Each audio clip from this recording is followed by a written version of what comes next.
So Uber and authorities are probing the hoax calls made to an 81-year-old man that allegedly led him to shoot a female driver. I don't know if you saw the whole footage.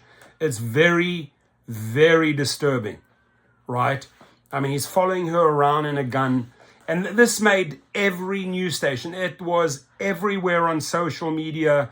And what I've noticed on big news stories that embarrass or make Uber or Lyft look really bad or pose a massive PR problem, right? They quickly push something out. Valentine's Day, they pushed the $7 billion buyback. On this one here, they pushed an article out to all stations, the most common things that Uber drivers leave in their car. They try to squash the story, right? They try to squash the story. So I look at this article. He looks tired. He looks afraid. That's him in public. He looks very worried. But, you know, at the end of the day, these are the decisions that Dara Khosrowshahi makes, right? He knows that fentanyl and drugs are pushed through the package delivery system. It's like the number one easiest route for people to get drugs from A to B. It's the easiest thing for scammers. I mean, you could see this scammer here, which is disturbing. You know, he was basically threatening that 81-year-old, you know, to pay money. And he arrives, this 60-something-year-old lady, and obviously this 81-year-old thought she was part of the crime. Still doesn't justify a woman who's just like saying, sorry, you know, what's going on here? Why are you pointing a gun at me? He proceeded to shoot her multiple times and kill her. I mean, that's straight up murder, right? Straight up murder. So Uber is helping these investigators look into an account that sent a driver to the Ohio home where an 81-year-old man allegedly shot the woman to death because he erroneously believed she was part of a scam that targeted him. The ride-hailing company said Wednesday, the March 25 shooting death of Lolita Hall is a horrific tragedy, and that account has been banned. Well, I hope it's been banned. An Uber spokesman wrote in an email statement, our hearts continue to be with Lolita's loved ones as they grieve. Lolita's loved ones, please reach out to us if the community can help you in any way. We love this. We love and care about the 61-year-old. She's no longer with us. She's no longer with the gig family.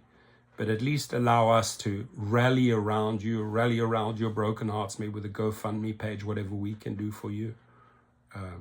I would gladly make a video and a follow-up video on that. William J. Brock was indicted Monday, not surprised, on charges of murder, felonious assault and kidnapping for Hall's death. Messages seeking comment were left Wednesday for him and for his lawyer, Paul Kavanaugh of Springfield, Ohio. The grand jury also said that a gun seized from Brock's home, a .22 caliber revolver, it's not a big revolver, is subject to forfeiture. Brock has pleaded not guilty. He's going to plead not guilty. He's going to say that, listen, this company set up the scam and baited me, and I thought I was in danger. But she clearly in that video didn't pose any danger to him. She wasn't armed. She said, hey, I'm just the delivery driver. So I don't know.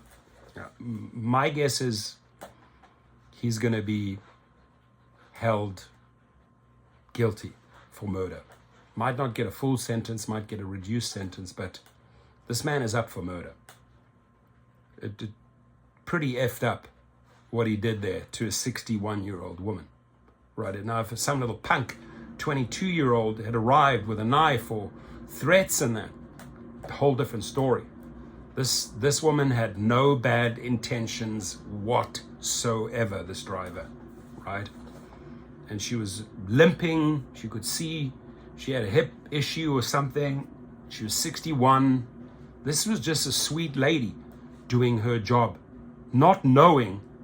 Most of the time, delivery drivers don't know what's in those packages. And that's the problem that Dara Koshashawi and his team need to solve. Police said Brock called 911 before noon to say he had shot someone at his South Charleston home, claiming Hall had tried to rob him. She definitely did not try to rob him. Investigators later said the driver was unaware of the scam call that Brock had received with threats and demands for money, citing an incarcerated relative. Now, I think all of that was captured on her dash cam. She had a two-way dash cam, front-facing and back-facing. That's what you want, right? You don't just want a dash cam that faces to the interior. You also want a dash cam that faces forward, in case you drive into the back of someone or somebody reverses into you for insurance purposes, right? There's a lot of insurance scams where people will just reverse straight into you and say, oh, you drove into me, right? So those type of dash cams are important. Well, investigators later said the driver was unaware of the scam call that Brock had received with threats and demands for money, citing an incarcerated relative. Hall made no threats or assaults toward Mr. Brock and made no demands other than to ask about the package she was sent to retrieve through the Uber app. The Clark County Sheriff's wrote in an April 11th release, the police agency said Brock produced a gun and held her at gunpoint, making demands for identities of the subjects he had spoken with on the phone. Hey, I'm the delivery guy. I deliver for Uber. Contact Dara Koshashawi, right? Contact Dara Koshashawi if you're making demands for identities. It's not clear exactly what the phone caller said to Brock, but the sheriff's office news release included a reminder, particularly to older people, that law enforcement and courts do not solicit cash for bail money in the manner of this case.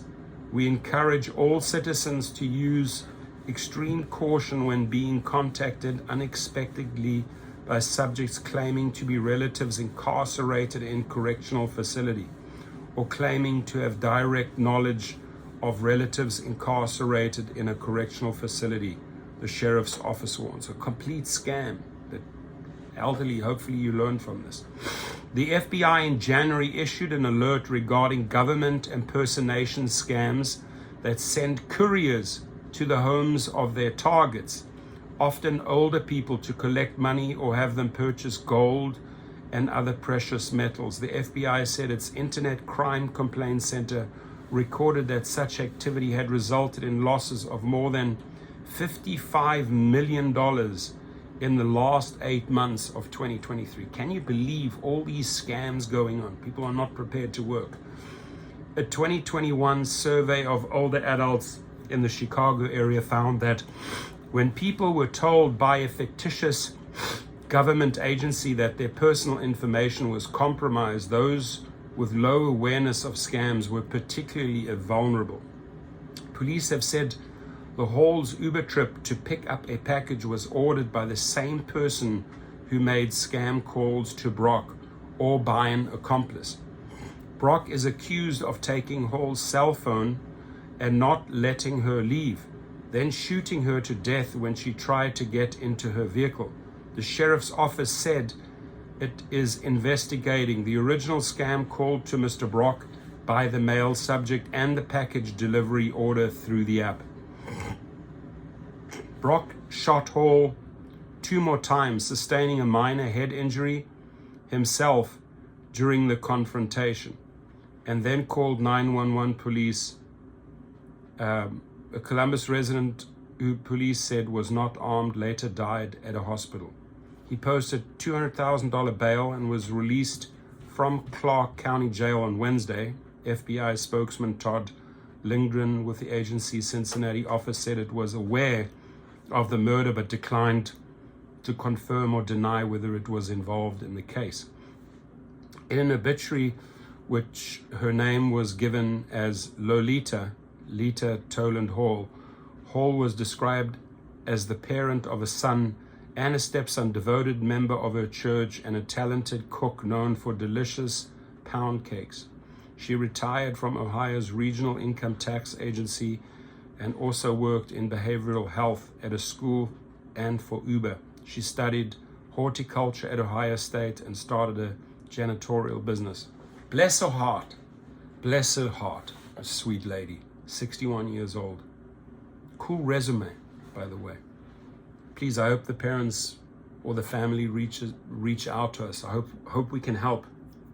This is just sad. And you know what, Dara Khosrowshahi, you should be ashamed of yourself, man. The person that really has the blood on his hand is the man not willing to tighten the screws and look at their delivery system, look at their faulty and poor safety and security for any type of driver. It's shameful.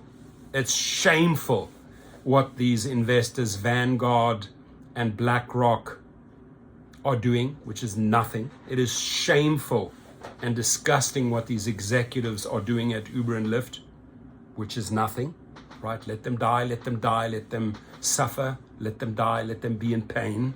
They don't care as long as this pimp can make another dollar, right? But he's afraid. I can see he's tired and he's afraid. I think it's wearing down on him, right? All this daily stuff on Risha and Khosrowshahi, it's wearing them out, you know, and karma eventually catches up with him, right? There's only so much shit you can do in your world, Mr. Khosrowshahi, and karma bites you in your ass. I'll tell you that right now. Be warned, karma is going to bite you in your ass. You're not immune from karma. Have a good one. Your comments, please.